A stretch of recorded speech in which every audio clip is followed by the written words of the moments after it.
नमो बुद्धाय।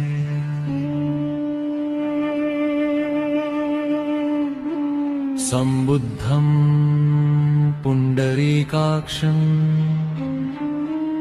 सर्वज्ञं करुणात्मकं समन्तभद्रं शास्तारं शाक्यसिंहं नमाम्यहम्।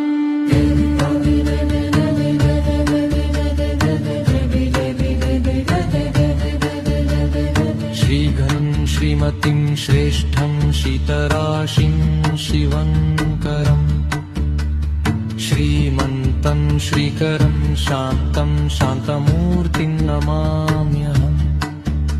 नैरात्म्यवादिनमिन्दुं निरवध्यं निराश्रयम् श्रुतिभ्यं निर्मलात्मानं निस्थूलकं नमाम्यहम्।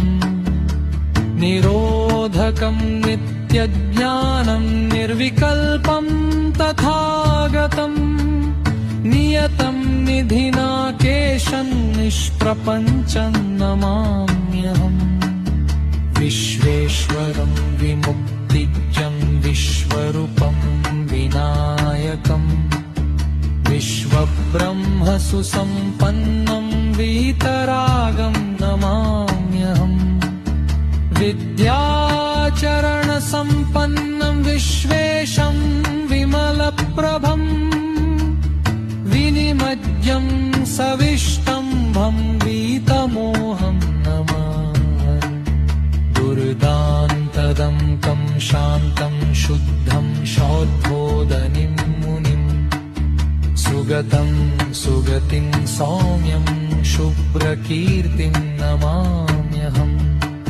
योगेश्वरं दशबलं लोकज्ञं लोकपूजितं लोकाचार्यं लोकमूर्तिं लोकनाथं तमावरम्।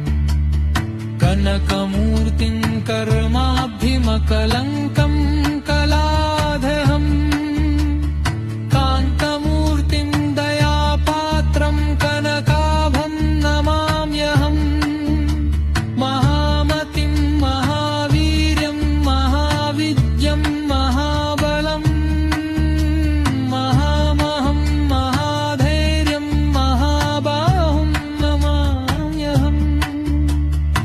आद्यं पवित्रं तत्ब्रह्ममपराजितमद्भुतम् पारं परहितं नाथममिताभवं नमाम्यहम्।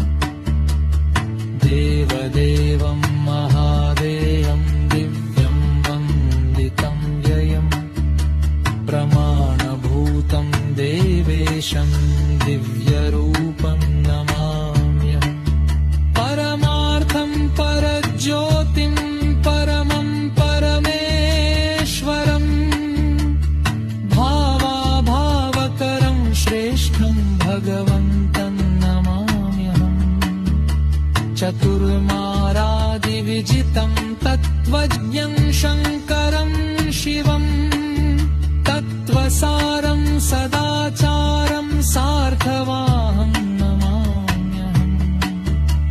जितेन्द्रियं जितक्लेशं जिनेन्द्रं पुरुषोत्तमम् उत्तमं सत्पदं ब्रह्मपुण्यक्षेत्रं नमाम्यहम्।